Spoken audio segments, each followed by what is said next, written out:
Hey guys, thanks for tuning in. Today is day 27 of the 29-day challenge. I'm almost done. 2 more days. Is my life changing? Yes, it's working. It gets the wheels turning, and day by day, it's working. So today's day is called Younger You. And so it starts off with David. He gets invited by his friend Casey Wasserman to work at his sports agency to coach basketball players in the off season. He's going to sharpen their skills on the court and work with their minds off the court. He's going to be their life coach as well, helping them with shooting and helping them with their lives. So he's got 23 players to coach at the same time.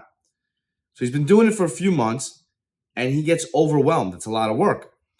So one day he's driving home and he's like really exhausted. He pulls over on the side of the road and he breaks down. He's almost in tears thinking about how much work he has and how draining it is and how he's got a couple of more months to do this. And he's just like, he's taxied and he's like, oh my God. So he sees a boy walking with his father and they're dribbling a basketball. And the kid's like 8 years old. And he remembers himself at 8 years old. And he's like, man, the 8-year-old me would have like killed to be in the NBA or to work with these NBA players. Like, this is all I wanted when I was a kid. And here I am getting to do it and I'm complaining. Like, this is terrible. So he's like, it's all in the mindset. Instead of have to, you got to switch to get to. Now, I've talked about this recently as well. And so it's just you switch the word from have to get. And instead of you having to do all these things, you get to do this. And it's just a matter of, it changes your whole perspective instantly because you are grateful. It's gratitude. You're literally grateful to have these things to do. And it works with anything. Going to the gym, dinner, having bills to pay. I mean, that means you have stuff in your life. You have a mom. You have a job to go to. You don't have to go there. You get to go to work. You get to have bills. You get to eat dinner. You get to have a family that you need to feed. You get to do these things. And so he realized that he didn't have to coach 23 players. He got to.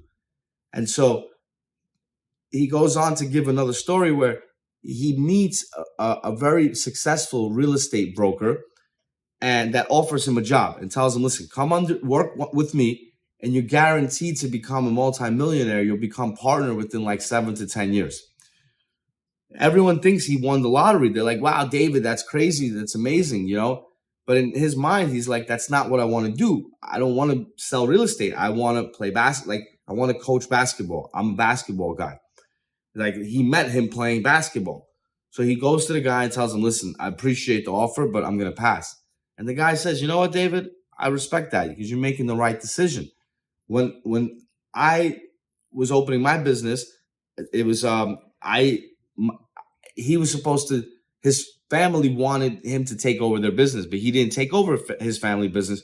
He opened a real estate brokerage, which is now very successful, and he's offering David a job. So he's like, you're making the right call. Follow your heart. That's what I did. So David says that we need to live the lives of our 8-year-old selves, what our 8-year-old selves would have killed to do without caring how anybody else wants us to live. So as soon as I started reading this chapter, I was like, man, this reminds me of Mr. Deeds.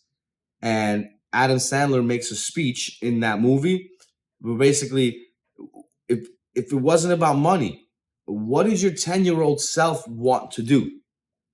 And people start to picture themselves as their 10-year-old selves, and nobody's doing what they wanted to do because they all went with circumstances of life or money or whatever it may be. People didn't follow their passion or their dreams. And so I put the link in the description. It's a good little clip, and it's, you know, you should watch it. The blueprint action for today, blueprint action plan. He's got a note. And in the note, we're writing a letter to our younger selves, letting them know all the awesome stuff that we've accomplished. So we're going to fill in the blanks.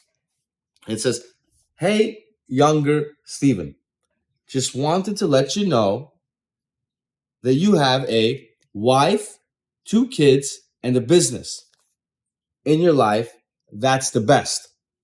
And also, you get to set your own day.